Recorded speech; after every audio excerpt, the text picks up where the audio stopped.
السلام عليكم ورحمة الله وبركاته، متابعينا في الرحمن سنتر. أهلا وسهلا بكم. زي ما وعدناكم بعروض يومية إن شاء الله، النهاردة عرضنا هيكون على طقم حلال الستانلس دوت. طقم الحلال دوت مختلف عن أطقم الستانلس اللي أنت شفتها، من حيث التكوين، من حيث الخامة، من حيث السعر، ومن حيث الشكل. طب سعره كام؟ هنقول لك سعره بس بعد ما تشوف تكوينه وشكله، عشان تعرف ان سعره دوت هيكون قليل نسبة الى ايه؟ الى الشكل، ونسبة الى الخامة. طبعا في الحاجات اللي موازية ليه، او الحاجات اللي في نفس الفئة السعرية، مختلف كمان في التكوين. نبص كده مع بعض. اول حاجة كده، وحاجة غريبة انت مش بتشوفها في اي طقم حلل، وهو الغطا بتاع الطقم دوت. الغطا بتاع الطقم دوت هو عبارة عن ترمومتر، يعني مقياس للحرارة.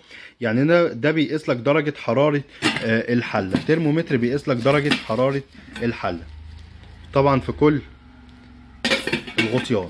طيب طقم الحلل ده متكون من ايه؟ متكون من 4 حلل. طقم حلل ستانلس مكون من 4 حلل. ادي الحلة الكبيرة فيه بالترمومتر زي ما حضراتكم كده شايفين.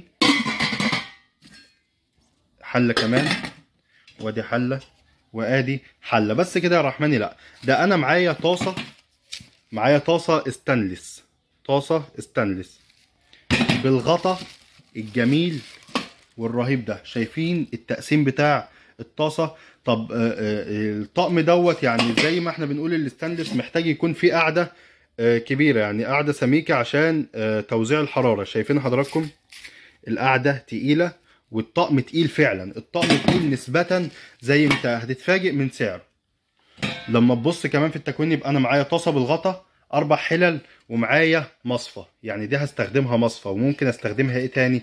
اتفرج. يعني ده طقم الاحلام اللي بتحلم بيه مع الطقم ده، الطقم ده هينفذهولك. بص كده حضرتك، نشيل كده الغطيان دي اهي. بص الطقم ده بيركب ازاي. المصفى مدرجه، بتركب على الحلل. يعني انا بستخدمها حلة بخار، يعني ممكن اطبخ عليها الحاجة بالبخار، يعني اسوي بالبخار. ممكن تبقى حلة كسكسي صغيرة، يعني لو هعمل حاجة قليلة. وبتركب على الحلل، يعني بتركب على الثلاث مقاسات اللي هم بعد الكبير. ادي دي ركبت عليها اهي. يبقى انا بقى معايا مصفى حلة كسكسي. يعني انا معايا مصفى، وممكن استخدمها كمان ان انا اسوي بالبخار، او تبقى حله كسكسي. ودي طبعا ميزه مش موجوده في اي طقم، او هي مش موجوده اصلا في اي طقم حاجه شبه كده. معايا كمان كازارولا. يعني انت في التكوين لما تشوف برضو كازارولا، يعني برضو بالتقل دوت، كازارولا ستانلس دي بتكون برضو حاجه كويسه. يبقى انا التكوين عباره عن ايه؟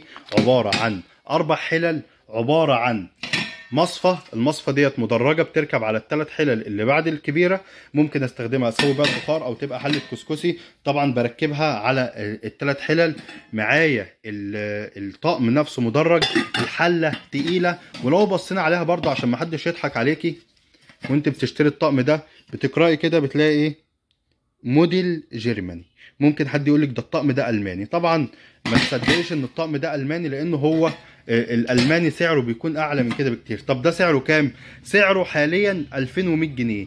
طب عرض الرحماني عليه كام؟ عرض الرحماني هيكون 1950 جنيه، بشروط اللي احنا نزلناها على القناة. ان انت تعمل تفاعل مع الفيديو، ان انت تعلق لنا على الفيديو وتبعت لنا سكرين شوت من العرض وتبعته على رسائل الصفحة، وتاخد الطقم ب 1900 جنيه بدلا من 1100 جنيه. يبقى انا كده معايا 4 حلل، معايا طاسة بالغطا، معايا كازارولا، معايا مصفى. ممكن استخدمها مصفى عادي، مصفى مكرونه، مصفى اي حاجه. وممكن استخدمها ان انا بركبها على الحلل، تبقى ان انا استخدمها اسوي بالبخار، او تبقى حله كسكسي. والى اللقاء في فيديو اخر ان شاء الله، وانتظر العروض.